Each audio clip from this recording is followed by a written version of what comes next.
Então, para quem não viu, esse artigo científico foi essa semana na UOL. Você põe lá Saara, chuva, vocês vão encontrar o artigo científico que prevê isso, assim como o continente antártico está perdendo o substrato de gelo. Qual é o impacto? Aumento do nível do mar. Então, isso não é uma piada, isso não é uma brincadeira. Então, quando a gente traz o problema, quando a gente pensa esse problema na sala de aula e vai discutir metodologicamente, na prática, né, e com uma metodologia diferenciada, no sentido de trazer um problema, de trazer um argumento, de trazer uma investigação, né, de buscar tecnologias. Então, qual é a tecnologia que eu vou usar? Pode ser um óculos VR, pode ser um sandbox para eu ver curvas de níveis e a dinâmica de chuva por uma caixa, né, uma caixa de areia, que muitas escolas públicas, inclusive, já têm. Né? Eu vou aumentar o quê? Eu vou aumentar o repertório cultural, que é o que a Carol estava falando. E vou, né, com isso, trabalhar o respeito e a diversidade às diferentes ideias que existem sobre aquele fato científico. Então, não é uma brincadeira. A escola não é uma brincadeira.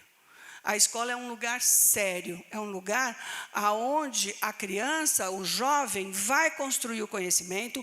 O professor precisa de formação, né, continuada, ele precisa de uma formação inicial robusta para dar a possibilidade de ele chegar nesses pontos. E aqui a gente está falando do quê? Tudo isso que nós estamos falando tem na Base Nacional Curricular, que é uma referência para todos os estados, né?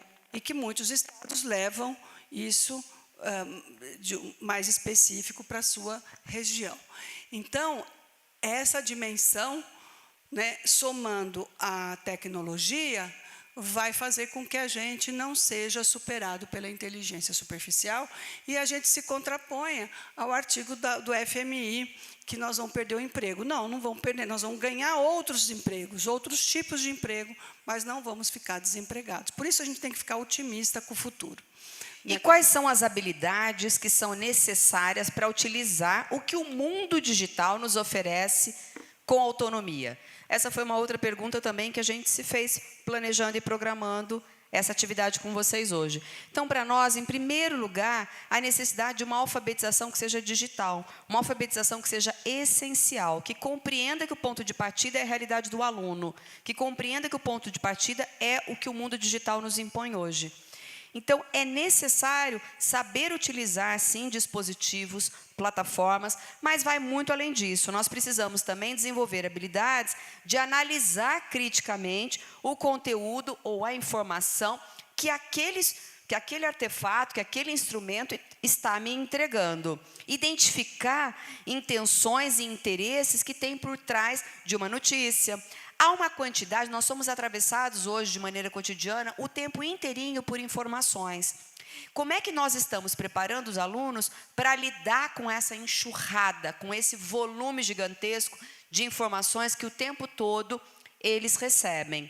Então, é necessário para nós, principalmente, pensar que é parte do processo de aprendizagem, ou deveria ser parte do processo de formação de professores e alunos, conseguir identificar aquilo que de fato é uma informação e aquilo que é uma fake news. A necessidade de pensar isso nos leva para onde de fato precisamos ir, que é compreender interesses por trás da informação, aplicar soluções inovadoras para os problemas complexos que nós temos hoje em dia e usar essa tecnologia de maneira mais inteligente e para melhorar condições de vida de todos os alunos e de toda a população. Uma outra questão para nós, que está diretamente relacionada a isso, é a cultura digital. Nem todas as escolas e nem todos os professores estão preparados para trabalhar com a cultura digital na escola. Que cultura digital é essa? Vamos esclarecer. É uma cultura digital que compreende, utiliza e cria tecnologias digitais de forma crítica, significativa, mas, sobretudo, ética. Uma cultura digital que serve para comunicar-se, acessar e produzir informações e conhecimento e resolver problemas e exercer protagonismo e autoria. Então, é uma cultura digital que vem para garantir autonomia ao sujeito e não para torná-lo, eu diria, escravo daquilo, né? Mas para que ele possa realmente ter ferramentas e conseguir usá-las. Então, o que nós temos hoje na maioria das escolas ainda são artefatos que não conseguem colocar o aluno em contato com esse mundo digital de inovações. E é muito comum ocorrer dos alunos terem contatos em outros lugares que não na escola com esses artefatos. Mas nós precisamos compreender a necessidade que temos de utilizar ferramentas, de pensar a produção de ferramentas, de aplicativos, de multimídias variadas, para que ele possa aprender.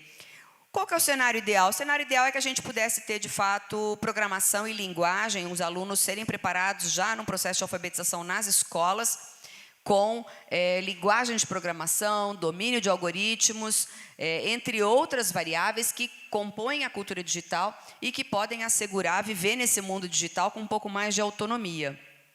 Mas nem sempre isso está disponível nas escolas. Mas é importante dizer que isso, por não estar disponível, que ela deixa de ser importante. Pelo contrário, a gente precisa lembrar para falar que esse ainda é um lugar que a gente precisa conquistar. Como é que a gente utiliza a inteligência artificial de maneira eficiente e ética?